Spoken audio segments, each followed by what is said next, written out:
Buenas tardes, alumnos. Vamos a dar inicio a la clase. ¿Tienen alguna consulta antes de iniciar la clase?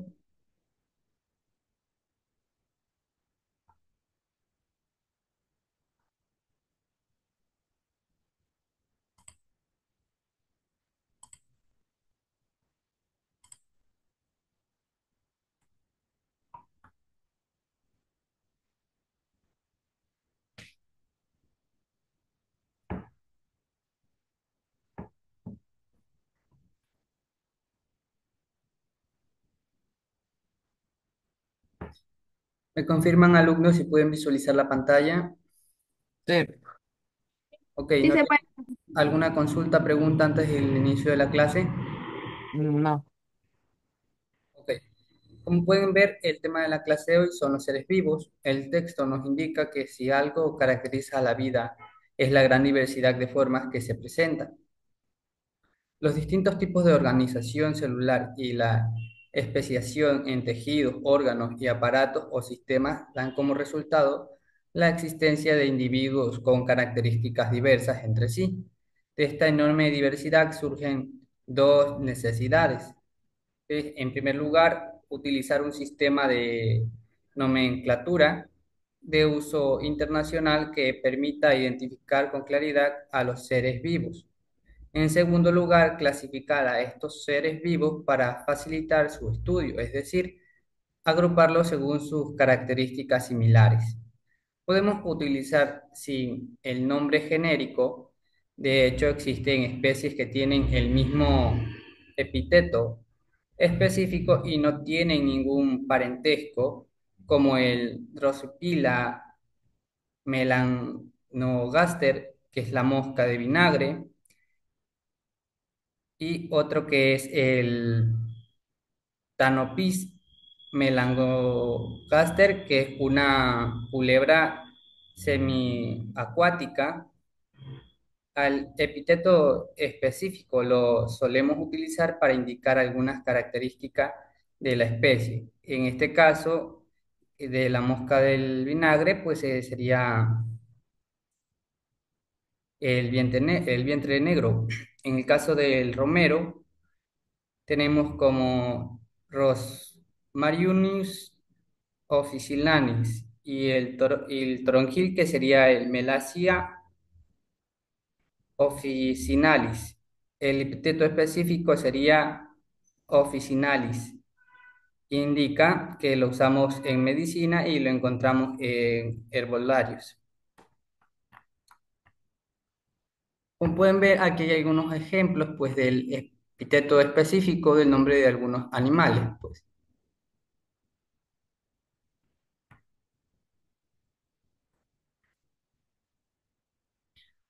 La primera vez que escribimos el nombre científico de una especie, debemos escribirlo completo, pero si repetimos el nombre en el mismo contexto y no puede haber algún lugar a equivocación, podemos acortar el nombre indicando únicamente la inicial del nombre genérico. Así, al elefante africano, que es el Loxodonte o Loxodonta africana, también la podemos escribir como L africana.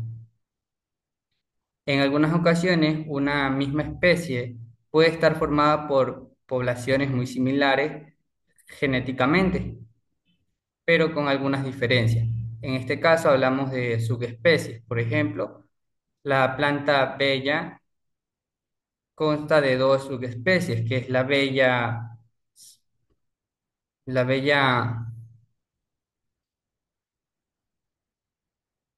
Pseudositusis subespecie. Tenemos como la subespecie a la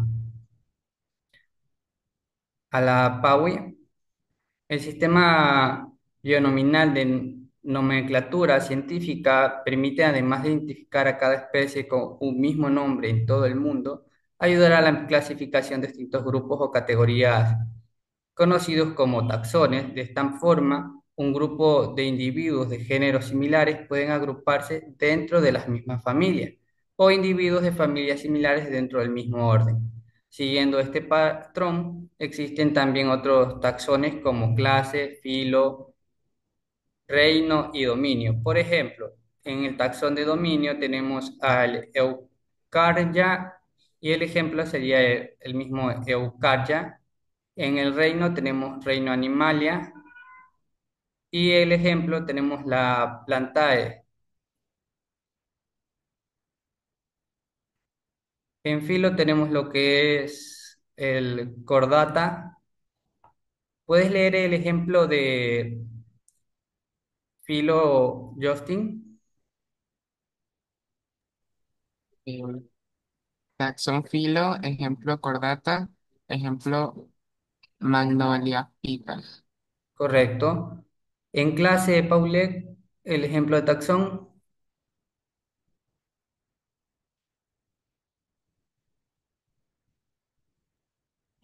Taxón clase. Ejemplo, aves.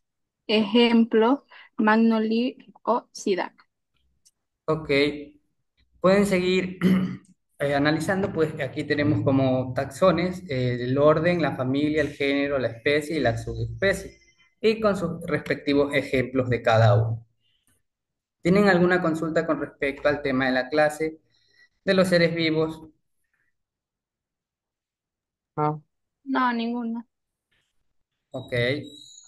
Como dato importante, la nomenclatura de los seres vivos es del siglo XVIII y sucede gracias a Carlos Linneo, que creó un sistema de nomenclatura que ayuda a identificar a todas las especies y más tarde a agruparlas y clasificarlas a este sistema que lo conocemos como sistema bionominal, ya que en principio requiere la utilización de, de dos nombres y el sistema que seguimos utilizando en la actualidad.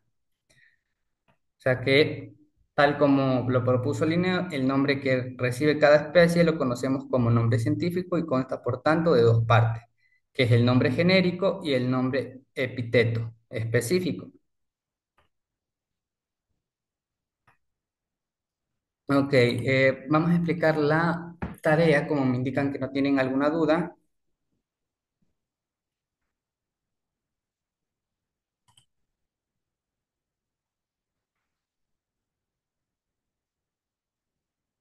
Para la tarea en clase tienen que responder las tres preguntas que están siendo planteadas en la plataforma y siendo proyectadas en este momento, que son las siguientes. Primera pregunta, ¿qué es la nomenclatura binominal y quién fue su creador?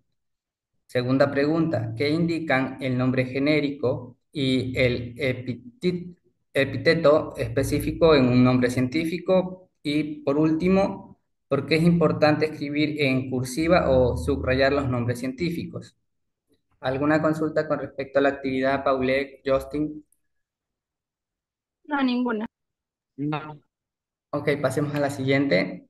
Para la tarea en casa tendrán que realizar un breve resumen explicando cómo se agrupan los organismos en taxones, desde el dominio hasta la especie. ¿Alguna pregunta con respecto a la actividad? no. No, profe. Ok, entonces vamos a socializar el cuestionario para el examen que van a realizar el día de mañana. Como pueden apreciar, el cuestionario ya se encuentra cargado en la plataforma y ya está resuelto. Como pueden ver, la primera pregunta es: ¿qué nombre recibe la unidad funcional y física básica de la herencia?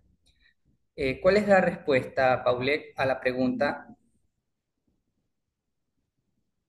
Literal C, gen. Correcto. Recuerden que tienen que aprenderse la respuesta y no el literal, porque el literal sale de manera aleatoria. Aquí puede salir C y en el examen les puede salir como la opción A o la opción B. Pasemos a a la segunda pregunta: ¿dónde se encuentran principalmente el ADN en las células eucariotas? Justin, ¿cuál es la respuesta correcta a esta pregunta? En el núcleo. Correcto. Tercera pregunta: ¿el ADN está compuesto por? ¿Cuál es la respuesta, Paulette? Azúcar, fosfato y bases nitrógenas. Correcto. Cuarta pregunta, ¿cuál es la función principal del ARN mensajero? ¿Cuál es la respuesta, Justin? Transportar la información genética al ribosoma. Correcto. Quinta pregunta, ¿qué base nitrogenada es exclusiva del ARN? Uracilo. Correcto. ¿Qué es la replicación del ADN? La copia exacta del ADN para la división celular. Correcto. ¿Qué estructura celular es responsable de la síntesis de proteínas? Ribosoma. Correcto. ¿Cuál de los siguientes científicos es considerado el padre de la genética? Mendel. Correcto. La primera ley de Mendel también se conoce como Ley de la uniformidad. correcto. ¿Qué representa el genotipo? La información genética de un organismo. Correcto. ¿Qué es un alelo? Una forma alternativa de un gen. Correcto. ¿Qué organismo se modifica genéticamente para producir insulina? La bacteria. Correcto. ¿Cuál de los siguientes es un tipo de selección natural? Selección direccional. Correcto. En la selección direccional, ¿qué ocurre con una característica? Se favorece una de las formas extremas del rasgo. Correcto. La selección estabilizante favorece. El rasgo promedio. Correcto. La selección disruptiva puede llevar a. La aparición de nuevas especies. Correcto. ¿Qué es la deriva génica?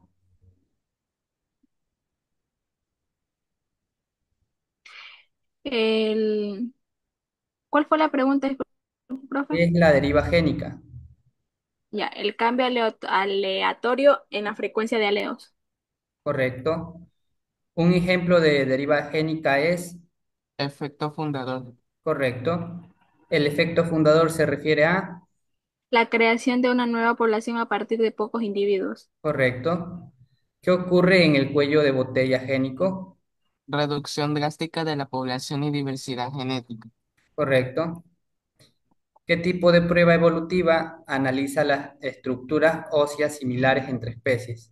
Anatómica comparada.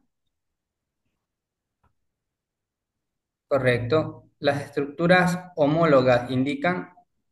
Origen evolutivo común. Correcto.